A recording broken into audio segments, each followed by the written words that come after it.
Hello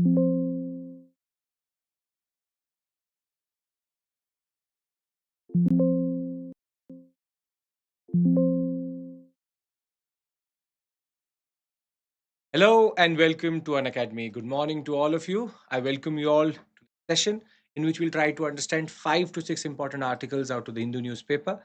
Now, before we begin, a very important announcement. Remember, I have talked about this yesterday also.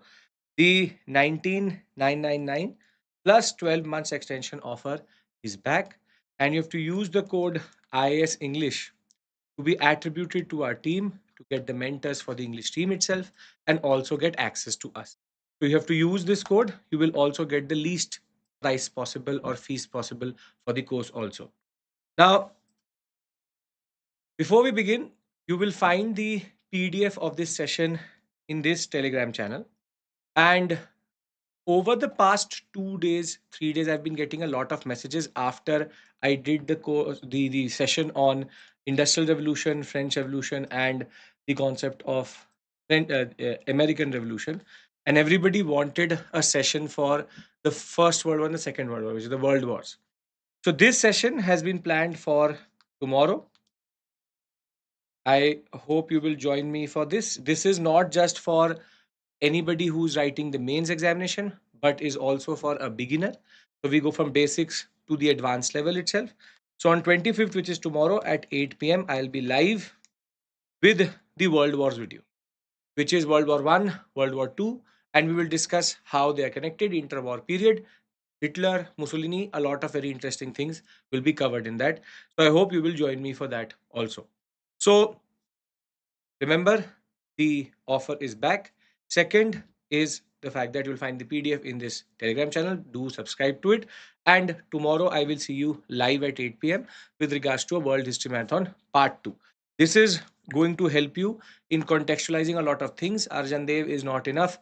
In the same way, you have Norman Law, it has a lot of detail, it is optional level. Therefore, this will give you GS level understanding to easily write any answer in the larger concept or larger scheme of things. Yes, the Shrikant that is available in recorded fashion on the platform if you want to join that.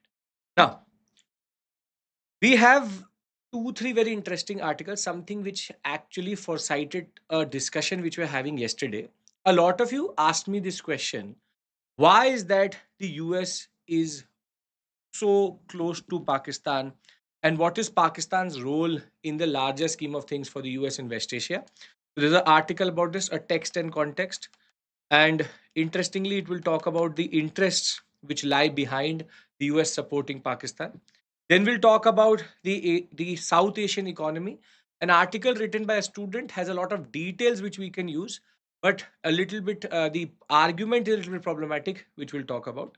Then again, a technical article, very important because static and current affairs come here together, and we can thereafter develop something further on these ideas itself. Then we'll talk about 2 trade deals which are stuck: one India-US, the other one India-ASEAN, and we will talk about how there are 2, 3 problems which are emerging in the larger scheme of things. And last is an update in what we discussed yesterday as the first thing, which is Iran now going after the Iraqi and the Qatari, you can say, bases of the US as a form of retaliation. We'll talk about that in the end. So we have 4 articles which are heavy, mains oriented, simple, straightforward. But as I said, something for citing what we had discussed yesterday. So good morning to all of you. Now, yesterday, when we were discussing the US involvement in the Israel and Iran issue, one clarification, which is that some of you thought that I said that Iran is not the member of the NPT. That was in a different context. I said about India, but because I was talking about Iran, it seemed like that Iran is a member of the NPT. You need to know that. That is, there is no doubt about that. Just clarifying something. I was looking at the comments, so I saw that some of you think that I said that. No, I had argued for India, not for Iran. Iran is a member of the NPT, non-proliferation treaty.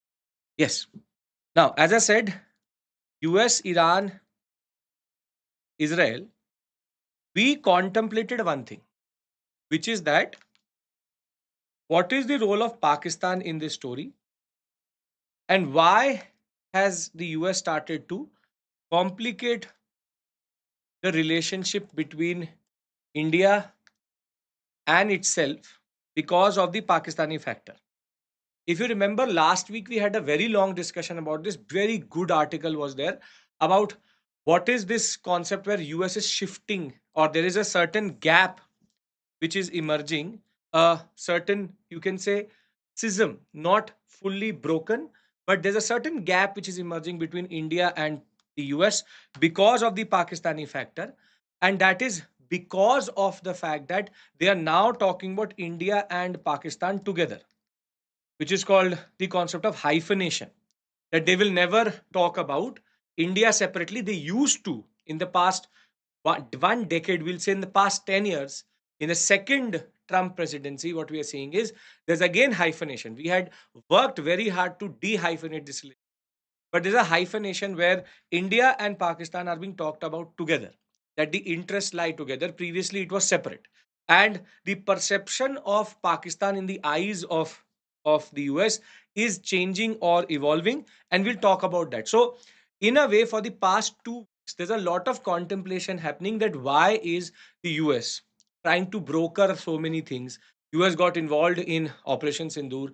Thereafter, Pakistan has nominated or had nominated the Trump for the Nobel Prize itself, and then we had the lunch of Asim Munir with Trump. A lot of things happening in the background, and India could see a shift in the idea. And the conclusion we came up with is that the Trump presidency is reciprocating or is based on reciprocal transactions. And India has a very calculated diplomacy or calculated foreign policy, which is not that nuanced for or too nuanced for the US and Trump specifically. So the article, text and context article, talks about a very interesting thing, which is what is Pakistan's role in the US West Asia calculus, and why is that Pakistan is being given so many concessions by the US. You all asked this question yesterday, and I talked about balancing aspect, that Pakistan is kept alive by the US as a way of balancing India. But this one talks about another aspect, which wherein we have to talk about how Pakistan balances Iran. So the idea is that we have to understand now, why is the IMF bailout so timely? How Pakistan somehow has revived its image in this sector, and how the US is very strategically using Pakistan in that. So the first thing which we need to understand is that there are two contrasting images which are there. And these two contrasting images are not very far away. Meaning, for the past, you can say, decade or so, 20 years, Pakistan was seen as an irritant, as a problem by the US because of its involvement in Afghanistan. And in the Afghan understanding, pay attention now, in the Afghan understanding, the US and Pakistan were fighting for influence. And to be very honest, all organizations, including Taliban, operated via Pakistan itself. So all terrorist organizations, as we know, operate via Pakistan. And for 20 years, US interest was undercut in Afghanistan because of the US. Because because of Pakistan. So the US interest in Afghanistan was undercut because of Pakistan, and therein lied the dehyphenation. That because India was seen as a partner who could stabilize Afghanistan, there was a certain push towards India. No, Smriti. So the idea was that for at least 20 years, in the Afghan issue, US and India interests were intersecting. Pakistan was against the US in that. In the past 2 to 3 years, there is a growing coziness between the US and Pakistan, and the article argues that this is strategic. And where can we see the coziness? Asim Munir having lunch with Trump, that was a major setback for us generally. We also have the US command, Central Command commander talking about how Pakistan is a good partner in counterterrorism, the biggest joke of the century. And one of the biggest point which you have to understand is the IMF bailouts. 25 bailouts are there. But if you realize one thing, during Operation Sindhu, one of the most important aspects was Pakistan should not get the bailout from the IMF. But the US, which has the majority stake in the IMF itself as a power, it in a way led to the bailout to go through. Yes, Smriti, this is good enough to create an understanding for mains, and any prelims question can come is covered here. Don't have to worry about that. So, what we have seen, and this is not something new I'm talking about, we have previously also discussed this, that the US is actively helping Pakistan. Now, the question is why? Why? Why has there been a change in the perception and the relationship in that? Do we understand the premise here? Vis-a-vis the past 2 decades and vis-a-vis the past 5 years, there has been a qualitative shift in the relationship between the US and Pakistan, where India and US were aligned together to stabilize Afghanistan, wherein India was helping in developing the democratic institutions, even the parliament, and we were involved in a lot of humanitarian programs. The idea here is there has been a shift, and that shift has been now seen in multiple diplomatic channels. And in this story, the shift can be explained via Iran. And this is where the West Asian politics comes through. The article argues that for Trump, West Asia is more important than South Asia, meaning the South Asian sector, it would still want to destabilize at the cost of keeping the West Asian sector in a way in conflict or in the influence of the US itself. It is not oil which they want. Previously, that was the case. Rather, Trump has got $3 trillion in investment from different, you can say, royal families in the UAE, in Saudi Arabia, and in Qatar. And there are multiple bases which the US is operating from. And this is where Trump values West Asia more than South Asia. And in order to keep West Asia towards the US, balancing Iran is very important.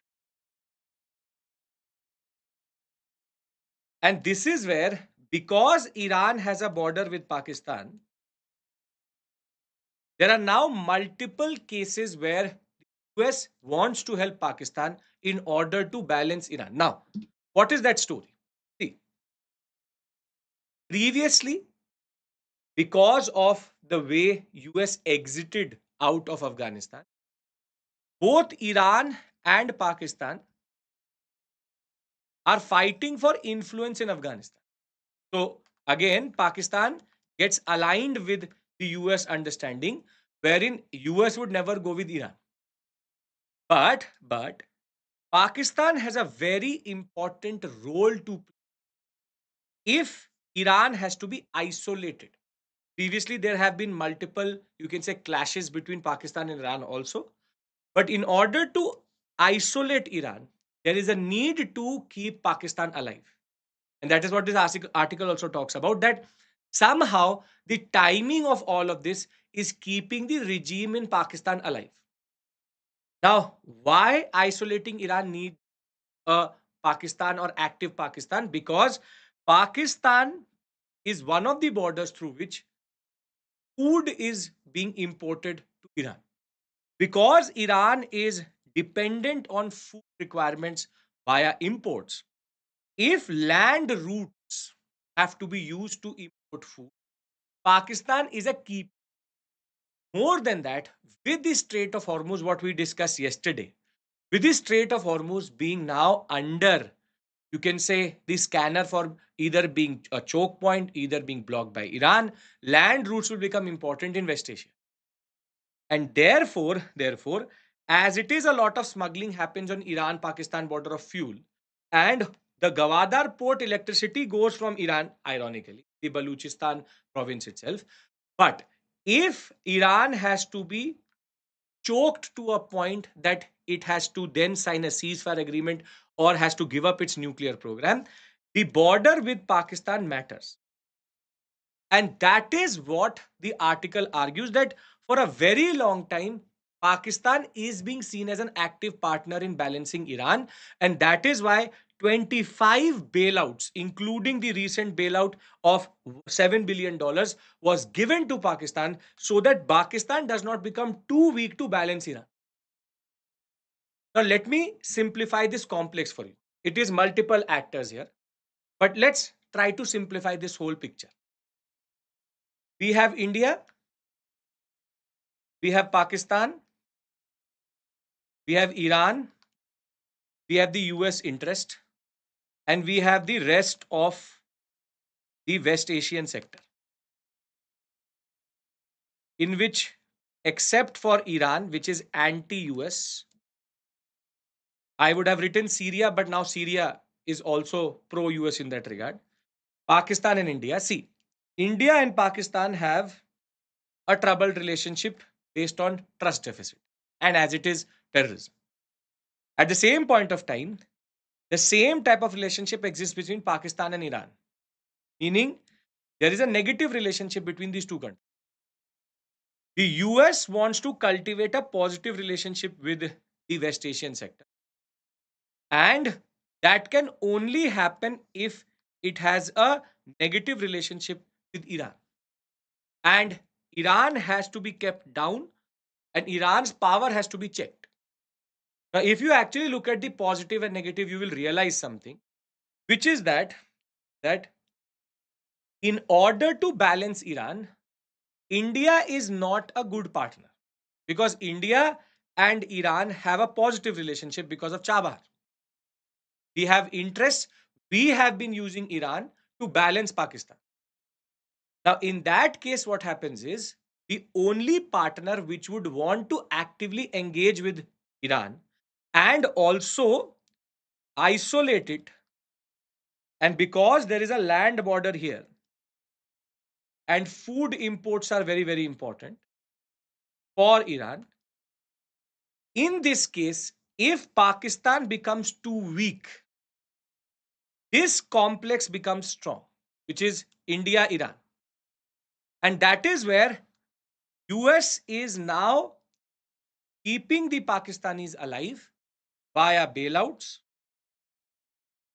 via the concept of diplomacy, and therefore Pakistan is being used to now balance both India and Iran. And this is where it's a complex diplomatic channel which the US is using, but it's an easier one because terrorism from Pakistan can help destabilize India also and Iran also. The problem is not that Iran cannot import via sea route. It is doing that. It is doing that from India only. But there is a chance that the sea routes become problematic via Iran closing it itself. So the problem is that if somehow the sea route is open, it's okay.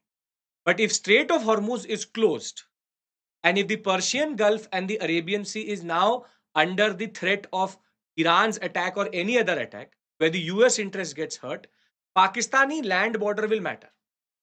It's basically surrounding Iran with pro US countries.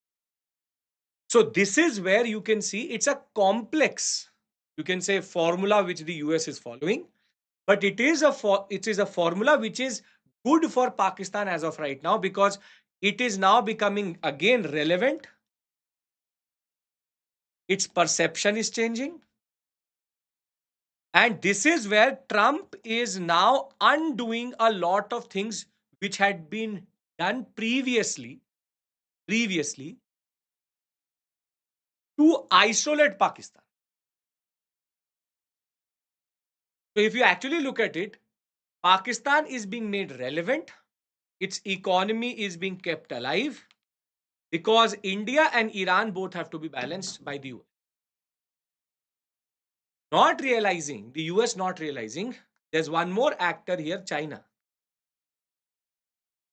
which is just looking at this whole situation and to see where it places itself. Because China actually would like Iran to be anti US, and because Belt and Road Initiative, or the basic optics of this area is, if West Asia converts pro US, it is neither good for China, though India is an ally, but I told you US cannot be trusted. So therefore, the Chinese angle here is, what should it do? And that is why you must have seen something, that during the tariff wars, for the first time, India and China were talking the same tone. And there was a very unprecedented, surprising cooperation between India and China when Trump had announced the tariff. And as I've always said, and that is what the world history tells us, there are no permanent enemies and there are no permanent allies in world history or in world diplomacy. This is where this complex formula which you see here is why the US is keeping Pakistan. So if you think that why is Pakistan being given so many lifelines, it is because of this complex arrangement. Does this make sense? Do you understand what is the geopolitical dynamics here? Again, evolving as we speak, but at least makes sense, right? Okay, perfect. Now, how would PSC frame a question? And a very realistic question, something like this: in the grand scheme of balancing the West Asian sector, balancing means how it keeps just alive. Pakistan is an important actor for the US. Elucidate. And here you have to talk about this complex formula wherein Pakistan is being kept alive. It is important because it balances both the, you can say, both important powers of the West Asian and the South Asian sector, which keeps this sector destabilized enough for the US to be relevant. India did stabilize Afghanistan during the phase when we had the democratic government there. We invested a lot. We also were having multiple aids being sent. We were also developing multiple democratic institutions. That is true. Afghanistan, before it went into the hands of Taliban, was pro-India. And I hope in the introduction, you will talk about the changing perception. In the body, you are going to now bring in the different concepts. How India and Pakistan allows US to balance India. Pakistan and Iran allows US to balance Iran, and how Pakistan is being kept alive so that it can balance the West Asian sector generally. Not realizing one thing, and that is where we have learned from our mistakes not to trust Pakistan. That is the whole point. Pakistan is a snake. And what Trump is trying to do is, it is trying to tame the snake. And this is what the Americans have done time after time after time, and not learning from their mistakes. The US thought that they will be able to control Gaddafi. They weren't able to. They thought they will be able to control Saddam Hussein. They weren't able to. They thought that they will be able to control ISIS. They weren't able to. Thereafter, they thought that they will be able to control the Mujahideen and Taliban versus the, you can say, USSR regime in Afghanistan. They weren't able to. They created the opposition against Assad, which is the ISIS. Again, they weren't able to. And again, they are now basically nurturing and creating Asim Muni's power, which will be detrimental to the South Asian sector in the larger scheme of. It's not a complex topic, it's just that there are multiple angles here. Pakistan is being kept alive, and this snake is going to bite the US very soon. Very, very soon. For sure. We have stopped trusting Pakistan because diplomacy and blood cannot flow at the same point of time. And therefore, the US thinks that it can control Pakistan and its narrative. But what the Pakistanis would want at this point of time is these type of bailouts only. Because what is the biggest issue is their economy. And therefore, a state which is run by the deep state, by the ISI, by the military, and spending 5 to 6 times higher than its debt on military itself is very, very problematic. So, in the larger scheme of this is going to backfire soon for sure. So please do remember this understanding here, which is how does India, Iran, Pakistan, US, China sit together in the larger geopolitics of West Asia, right? And remember, one of the most important actors, which is a US ally here, is Saudi Arabia. And Saudi Arabia would also want Iran to be destabilized. That is where the Shia Sunni concept, right? Okay. Can we move to the second topic? Is this fine? As I told you, a lot of conversation will happen about these things. Interesting article, gives you a lot of perspective about what is happening in the larger scheme of things. Why not to trust Pakistan? Lalita, you are now talking very innocent, very innocent. You tell me, why should we trust Pakistan? Any reason, explain. Pahalgam, Pulwama, Uri. I can give you a whole list. Mumbai, 26/11, 1992. There is enough to tell us. So, why we should not trust Pakistan? I have a list. And I can go on till the evening listing that, and still something will be left. Parliament attack. The way they torpedoed the whole, the Siachen Glacier. How they torpedoed all Aman Ki Asha. Kargil, 65, 1999, 47. How they destabilized the whole Jammu and Kashmir sector. POK. I think you all can list it, and we both will sit. If we do, it will keep on going on for a very long time. Pathankot, yes. Drone attack on multiple establishments. Operation Sindoor. Thereafter, the saturation attacks during Operation Sindoor. So, चलता रहेगा. Right. So, Pakistan, trust anybody. I would say I would rather trust a Britisher over a Pakistan. Because still the Britishers are consistent. Divide and rule, the concept of what we call as carrot stick policy. You can still predict a Britisher. But Pakistanis, you never cannot predict because they have no idea what they're trying to do here. But this is where the US is keeping Pakistan alive. Pakistan was on its knees because of its, you can say, debt from China. But that is where it has got destabilized. Now, I'll straight away tell you the context for this article. This article is about South Asian economic integration. It has been written by a student, scholar of South Asian University, SAU, Delhi. Gets a lot of funding previously under the SARC agreement. And in this article, there is a assumption or there is a hope, which we have already demolished in the past 5 seconds, which is in the process of writing all of, or rather listing all of the things which don't make us trust Pakistan, the argument of this article automatically breaks on that. Meaning, when the argument is that South Asia as a sub-region is not very well integrated economically, which would include Afghanistan, Pakistan, Nepal, Bhutan, and Sri Lanka, and our immediate partners in that regard. So, in this story, you already have two irritants for us, Bangladesh and Pakistan. Bangladesh was pro India. Bangladesh and Pakistan are two sectors which are very, very problematic for us right now. And if I add Nepal to it, which has also have had a certain off and on relationship with us, it is only Bhutan which also has recently torpedoed the BBIN, which is the highway which was going through Bhutan in order to create a sub category within a sub region itself.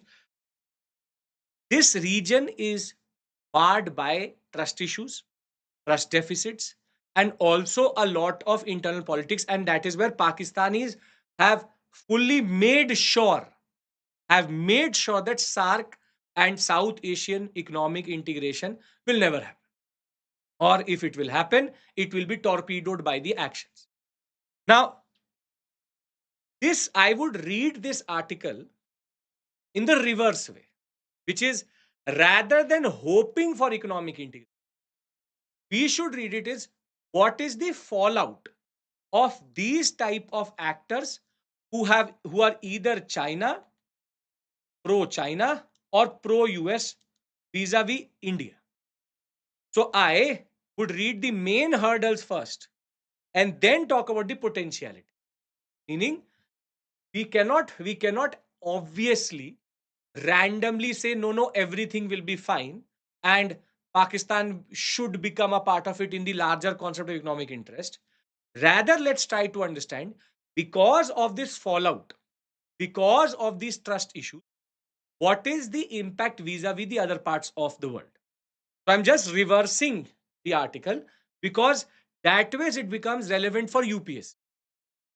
This is an academic article, makes sense for academic spheres. But in order to make it, you can say, useful for a UPSC answer for GS paper 2 or GS paper 3 for internal security or for international relations, you have to reverse it. So the premise is very simple. Because of Pakistan's action, because of Bangladesh and its religious violence, which it is doing right now, plus because of Nepal trying to play both sides, which is China and India in that regard, the following is the fallout of, or what is the outcomes. If somebody asks you, what is the outcome of Pakistan's action in this sub-region, it is this, which is that vis-a-vis the EU, ASEAN or NAFTA, which is North American Free Trade Agreement, or the Southeast Asian sector, or the European Union, where intra means within that region, there is 45%, 22%, and 25% trade. In the SAFTA, which is South Asian Free Trade Agreement, only 5 to 7% trade happens between all these partners.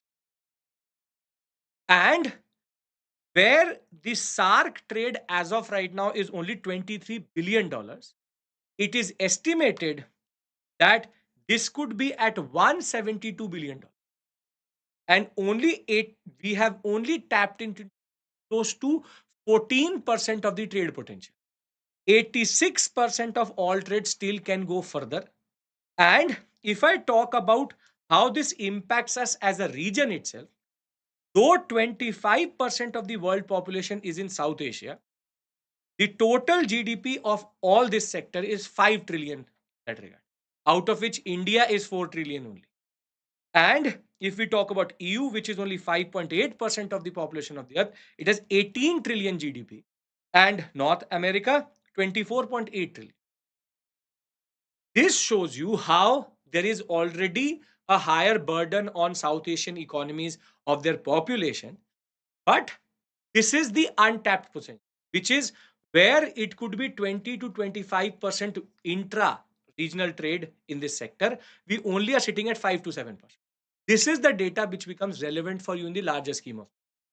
If you write an answer with this type of data, it enriches the answer. And if I go into the report which is being quoted here, which is the United Nations Economic and Social Commission for Asia and the Pacific, what we further see is that the highest unexploited potential for the trade is of Bangladesh 93%, Maldives 88%, Pakistan, Afghanistan, Nepal. It is not a, you can say, coincidence that India sitting at the, you can say, apex or at the epicenter of this the sub region, it does not have a good relationship with Pakistan. Maldives off and on, Nepal off and on, and Bangladesh off and on, and now Afghanistan also off and on. So it is not a coincidence that all this potential is going to waste. It is rather by design. And that is where you can see it with regards to how India and Pakistan are also trading, which used to be at $2.4 billion in 2018, now sits at 1.2.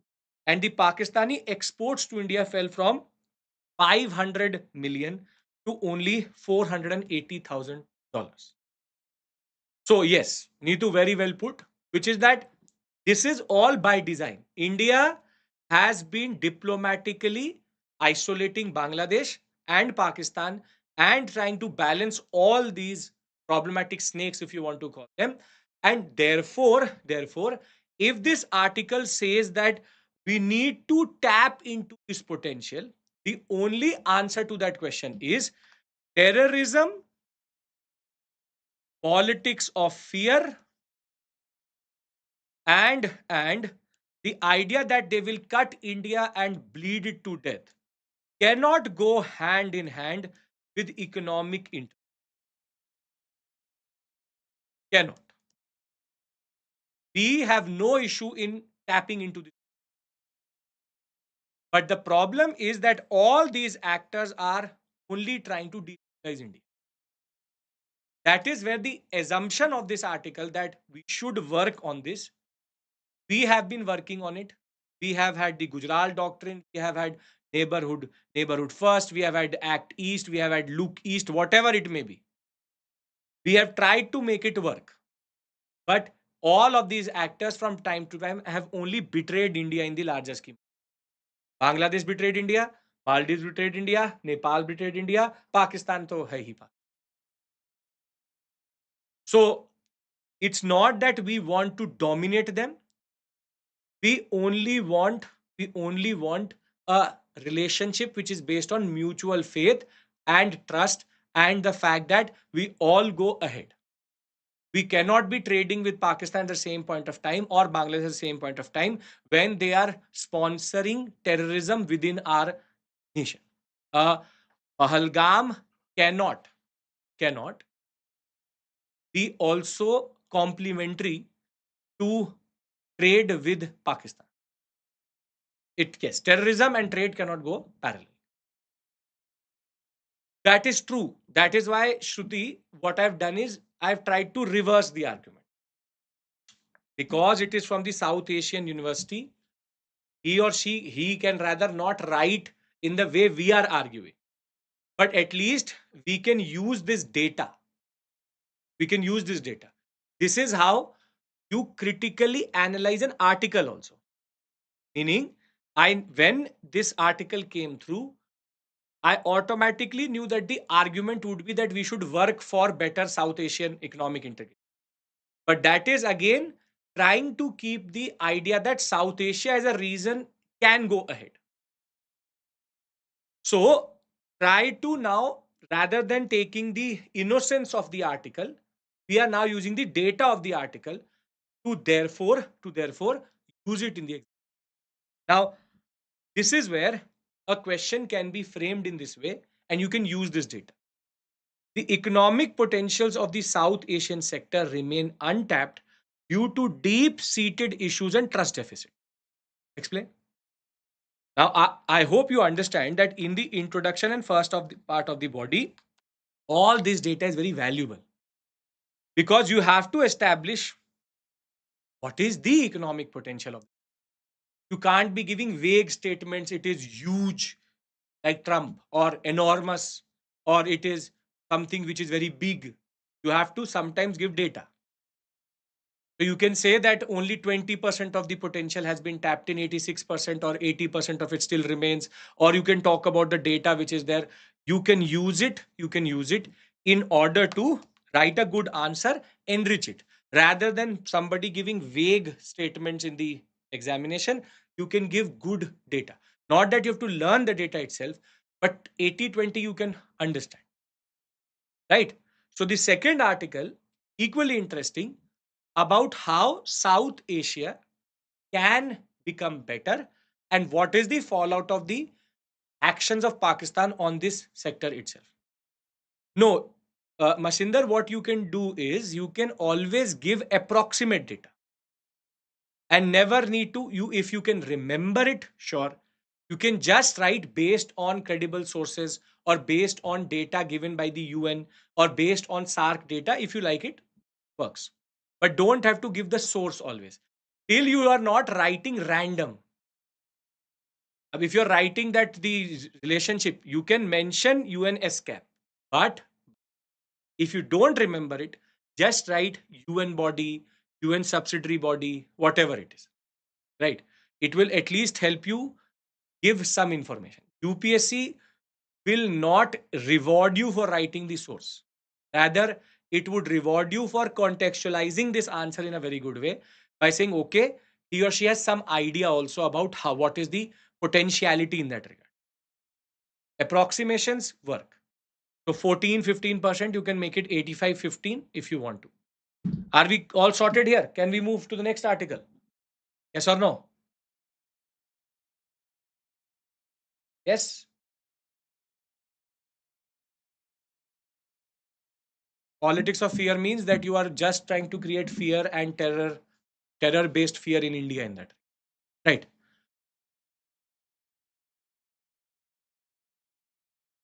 That is true, Manisha. That is also a very good point. Very good point. As a region, we are very geographically rich, tourism rich areas, very rich cultural heritage. But again, yes, tourism potential is also not tapped into. That is where the untapped potential comes from. You can also specifically mention, Manisha. Very good point. Very good point. Okay.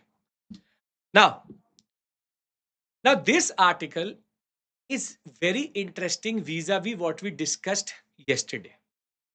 If you remember what I discussed yesterday, and you should, no short-term Gajini effect needs to be there. Over 24 hours, you should remember something which we've done.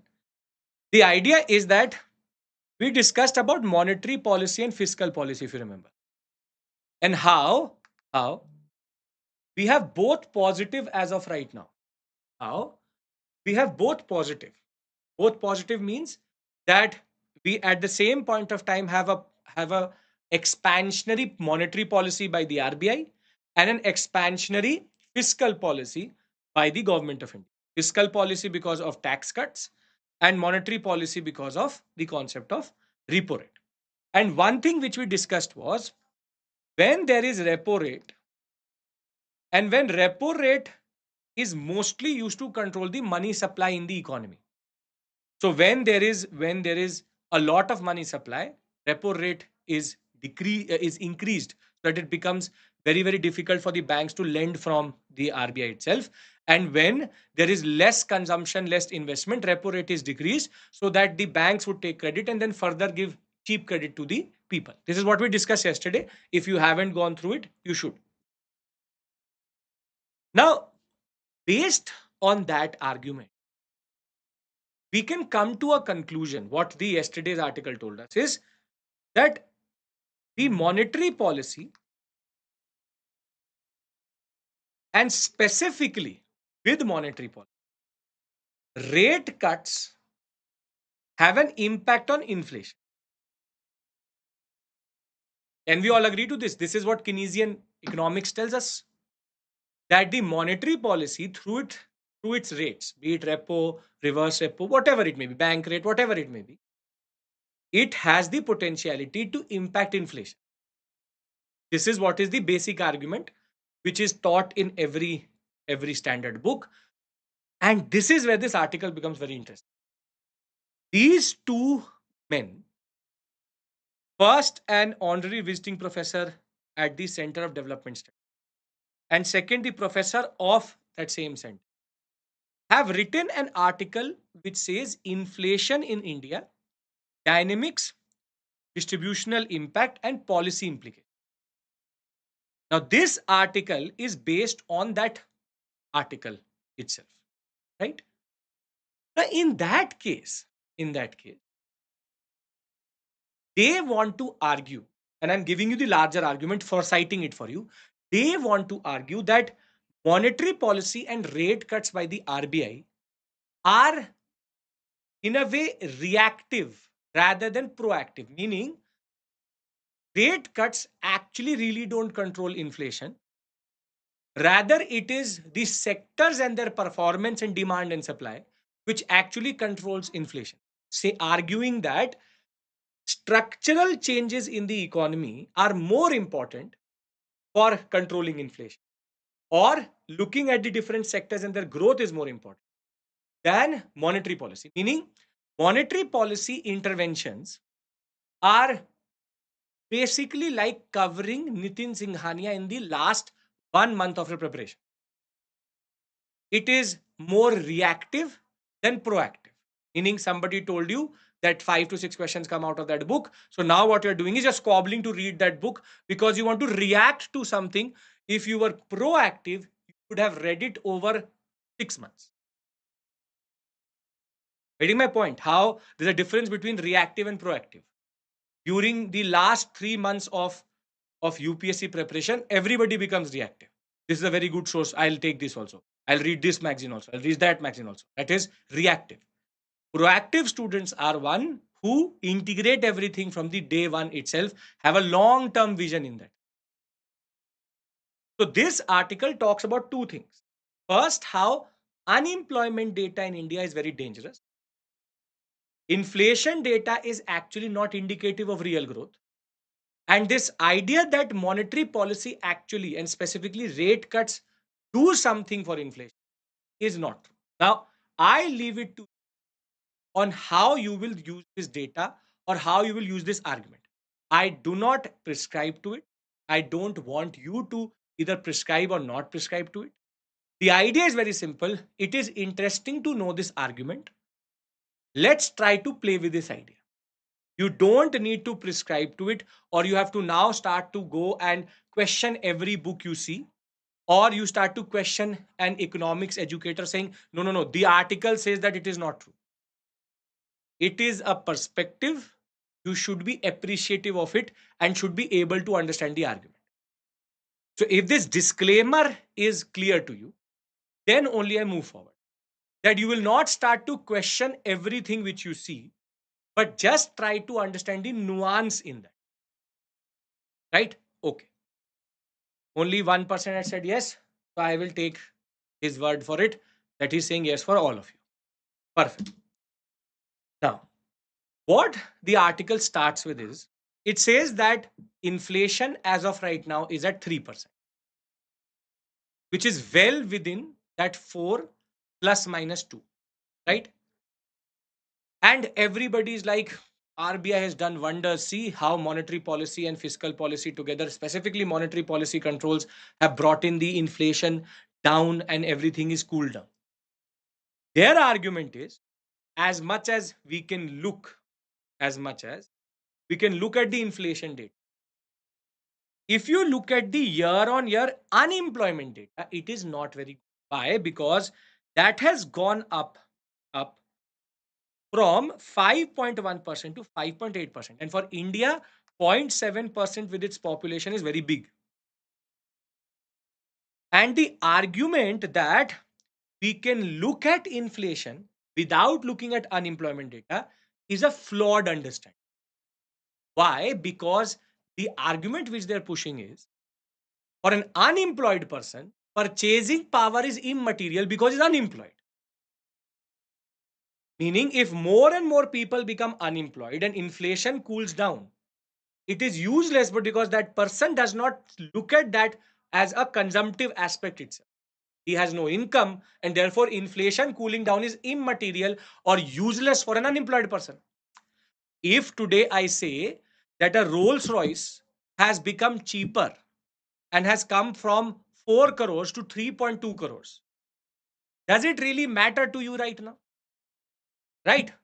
People are started to argue because of the relationship between UK and India and the FTA. What is going to happen is the Range Rover will become cheaper. From 1.2 crores, it will become 80 lakhs. Sure. But that data to an unemployed person is useless. Rolls Royce goes for 81 crore, 2 crore, or 10 crore. You still can't buy it. That is the argument they are pushing. Inflation getting cooled down is useless for a person if he's unemployed. And therefore, this unemployment rate going up at a time inflation is going down is not something which makes sense or should not be seen as a congratulatory moment for our economy. Because our economy's GDP growth indication, which was considered to be at 9.2%, is now sitting at 6.5%.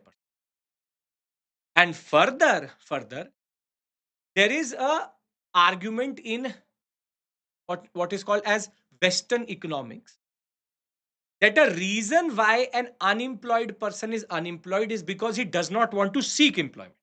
Very Western thing to say.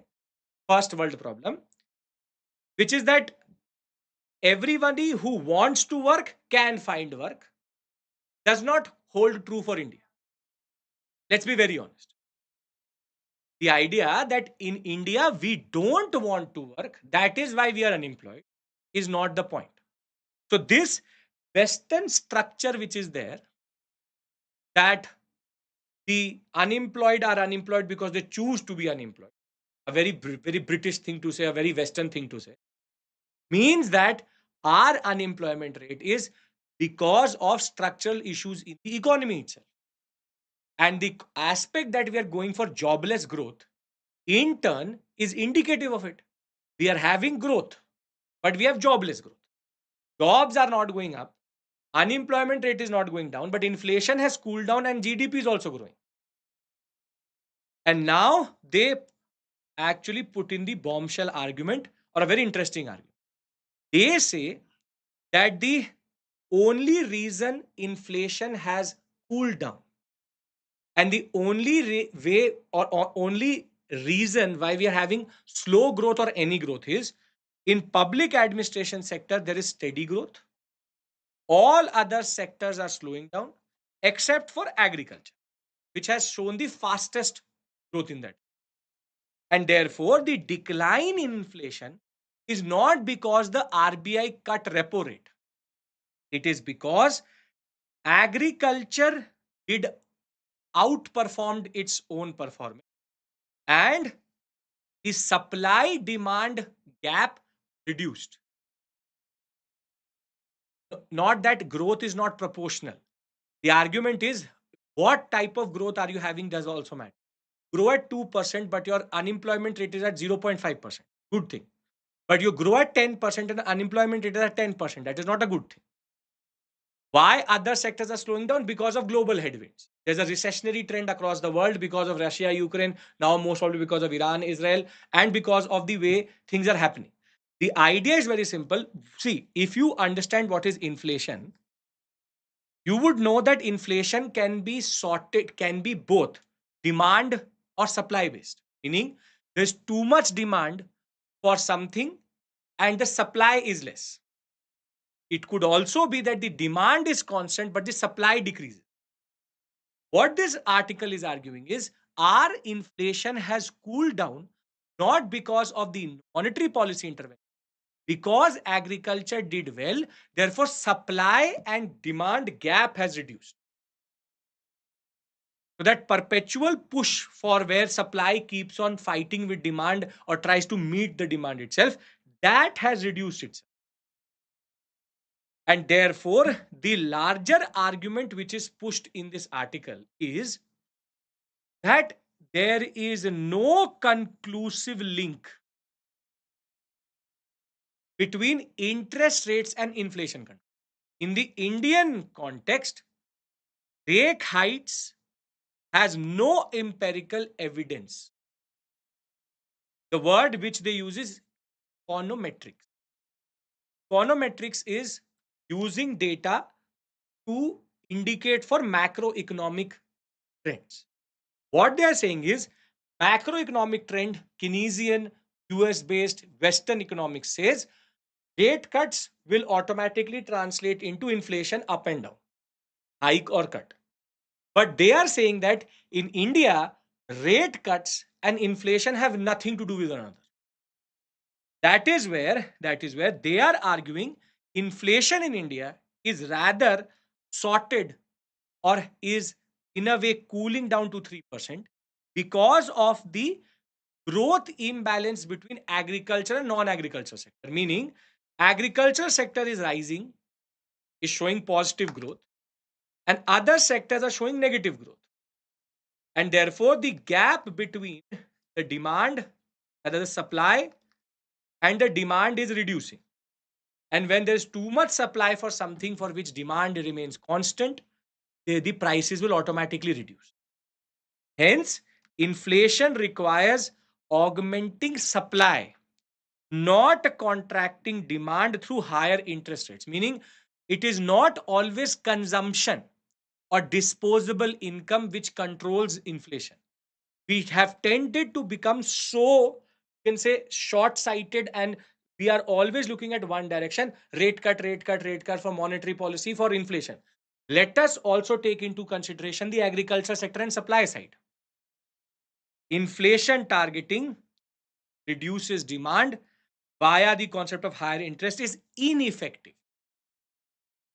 And therefore, the main observation is RBI's readiness to cut interest rates as inflation falls is a reactive, not a proactive measure. Very interestingly put, very interesting argument.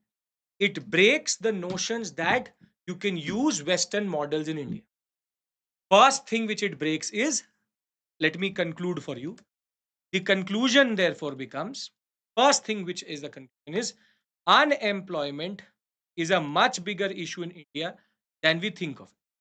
And unemployment is not because we don't want to work, it is because of the growth pattern.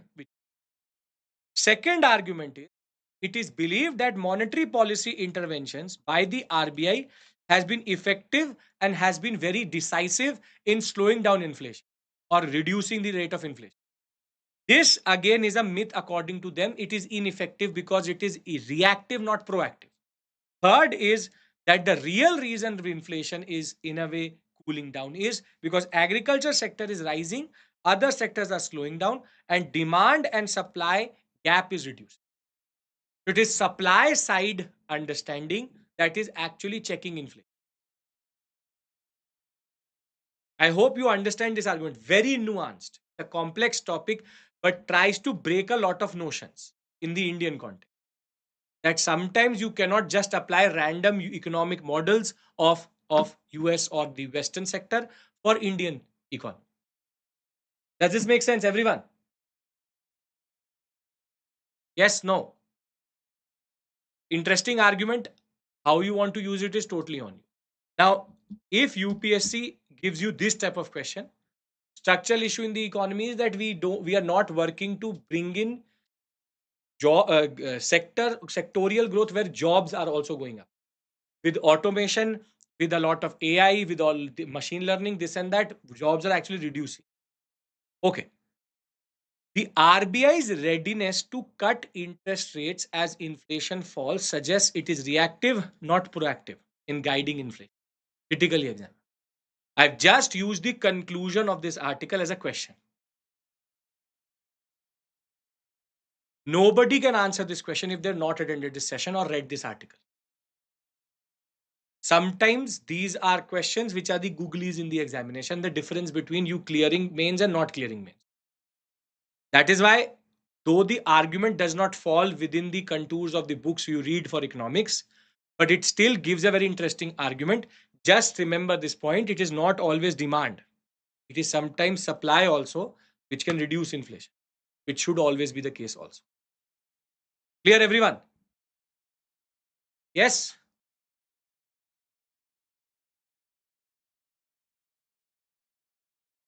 Great. Now we have three article information can interpret. Manisha, the problem is in these articles cannot be used in prelims. It will distort your understanding. Don't do that because you cannot go beyond the books which the examiner is using to make the question itself. So you cannot. The mains is nuanced. These are nuanced arguments. You cannot ever use it to distort your traditional micro macroeconomic. Remember this point. Don't do that. If they will say that RBI, repo, SLR, this, that can impact, yes, that is correct. That is correct. Don't, yes, that is the disclaimer I gave in the beginning itself. Do not distort your understanding of traditional economic models based on this article, because this maybe the examiner never reads this article also. Maybe the examiner does not read the Hindu newspaper or the Indian Express, or they don't need to read the newspaper to make the question. You never know. Just wanted to give you an interesting perspective, just as a brainstorming activity. We have been able to understand what is the argument which. Don't complicate your understanding. Let it be the way it is for microeconomics and macroeconomics. Right? Yes, yes, Shreya. That's a good way of saying. See, remedial changes in cut. Yeah, that Shreya, that is the original argument, and that still remains. Right? Okay. Now we have two articles which deal with what is called as trade deals. One is that we know that there was a 90-day pause over the tariffs which Trump has pushed onto India, and that date ends on 9th July. It is believed that India and the US were trying to figure out a bilateral trade agreement, but as it seems, the progress in that direction is that FTA is most probably not going to happen by 9th, because over the dairy sector, where the US has too many rules and regulations with regards to what quality, the different boxes which they use, the idea that the milk should not come from cow which are on antibiotic, this, that, all of that is that sensitivity of the dairy sector in turn is leading to most probably this, yes, the phytosanitary and sanitary box. In that sense, most probably this deal is not going to go or will not be done by 9th July. So India is saying that it's not that we are desperate for a deal. Even if the tariff comes back, it impacts others more than us. But we are not going to give up on the dairy sector just because we want to go for a trade deal with the US in order to, you can say, evade the tariffs in that regard. So this article just says that there's a lot going on in the background, and with Iran issue coming through, it is dairy and agriculture. These are two sectors in which India and US have always a problem. Therefore, the idea is India is not going to give up on this issue. It will try to figure out a nuanced deal. And that is why Trump does not like India right now. Because we ask too many questions. If it was about Pakistan, we will not take your milk. Okay. You give us this. Okay. They don't ask questions. Not in a position to also ask questions. We want a nuanced deal. And we should. Why not? The US is not that hegemonic a power which used to be in the 1950s, 70s. We are not. That is why it says India is not desperate for a deal, as other countries have not signed one with the US either. This is where India's stance has also changed. We would have previously done anything and everything to make this deal go ahead, but we are saying that we will do it on our own agreements. And this is where, for example, the second article comes through, which is ASEAN and India, a review deal which is not going through because the ASEAN countries don't want to do it. See, there was an agreement which was signed in 2009, which we want to review. 9 meetings have happened, but the ASEAN countries are blocking it. In that, what happened is that India opened up its borders for ASEAN countries under an FTA type agreement, wherein we had given Indonesia 41%, Vietnam 66%, Thailand 67%. You can say tariff rebates. But what has happened is between 2009 and 2025, what we've seen is though we have increased our exports by double, The imports have trebled, meaning we are now having a deficit with this sector. And what is even more problematic is we have got to know that the ASEAN countries are taking very cheap raw material from the Chinese, processing them, and then exporting it to India. And therefore, we already have a trade deficit with China. This deficit, yeah, they're dumping, the Chinese are dumping their material in India via ASEAN itself. And that is where we are trying to figure out, we are trying to revise. Though 9 meetings have happened in the past 1 year, these countries are blocking it. They are not trying to progress in this. In the end, we don't want to sour our relationship with this whole sector itself. But India has realized that is where, see, this is the new India which we talk about, not in the context of politics, but this new India which we talk about. That we are not desperate for a deal with the US and we will fight for our dairy sector, but we are also reviewing a lot of unequal treaties which are leading to dumping of lot of things into India in that region. And therefore, this is again a very interesting argument and article. There's again, this is a projective argument. This is a you can say a article which tells you what is the progress, but again tells you reorientation here. And this argument can be used very well to see how China itself is also diversifying its channels of dumping and of cheap exports into different countries in that. Now, before I go to the last article, what have we learned today? We have understood how Pakistan sits in the larger scheme of things with regards to Iran, India, China, US, and Saudi Arabia. Thereafter, we also tried to understand how Pakistan's behavior has made sure that South Asia as a sector is not going forward and the intra trade is at only 6 to 7%. We then understood that there's a very interesting way of looking at inflation data, that it is not just monetary policy interventions, but you can say demand and supply issues, and specifically supply and agriculture sector doing well, which has cooled down inflation. But inflation data is useless for an unemployed person. Unemployment is increasing, which is not a good thing. And thereafter, we have also tried to understand that India is trying to review a deal with the ASEAN, and we are trying to figure out something with the US.